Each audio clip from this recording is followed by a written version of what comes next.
In a way, the Saboteur feels like a companion piece to another pandemic title, last year's Mercenaries 2: World in Flames. Both find unique settings and situations for the open world format. Both find fascination with blowing things up on a grand scale, and both are brimming with potentially fun ideas that aren't as thought through as they should be. To be clear, the Saboteur isn't as straight up busted as Mercs 2 was, but it still feels overextended. Oh, bollocks.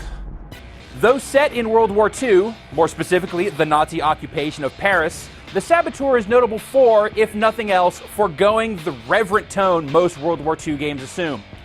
This is a two-fisted tale of revenge about an Irish mechanic turned race car driver named Sean Devlin. The game sometimes has a hard time juggling the tough-talking Devlin's personal angst, his multiple femme fatale love interests, his role within the Resistance, and all of the wartime business that actually propels the story forward. That can be arranged, Herr Devlin. The big visual trick in the Saboteur is that Nazi-occupied Paris starts off mostly in black and white, save for some splashes of color to help identify Resistance and Nazi stuff. It's a striking look, though the lack of color cues can make the world a little hard to negotiate. As you liberate portions of the city, color comes back to that piece of the world. Again, not a bad little trick, but it would have carried more weight if Okami and Prince of Persia hadn't already put it to good use before.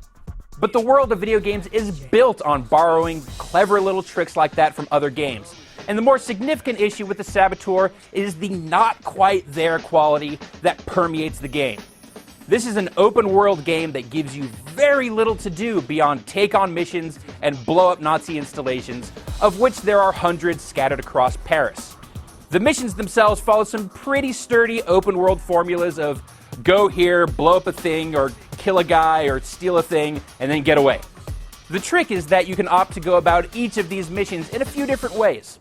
Regardless of how you choose to play the Saboteur, you're going to end up in a fair amount of firefights, and the shooting has a nice impact to it. Save for some late game heavies you encounter, headshots are easy. But enemies work in volume, and the city of Paris is littered with sniper towers, rooftop guards, machine gun nests, and just Nazis everywhere. It can make firefights unpredictable, but it can also be a point of frustration. There were repeatedly moments where I'd go down spinning in circles, unable to figure out where the hell those bullets were coming from. Many of the missions you'll take on revolve around the destruction of crucial Nazi property, with mission arcs often culminating in you single-handedly hollowing out a large Nazi base. And it's amazing what Sean can do with a few well-placed sticks of dynamite. Despite some fussiness with where exactly you can place explosives, it's admittedly pretty satisfying to walk up to a Nazi tank, casually stick a bundle of TNT to the side, and walk away all nonchalant as it blows up behind you. If you're too close to an explosion, or a Nazi sees you doing something suspicious, the jackboots will start coming for you in a hurry. Lucky for you, Devlin can be a sneaky Irishman.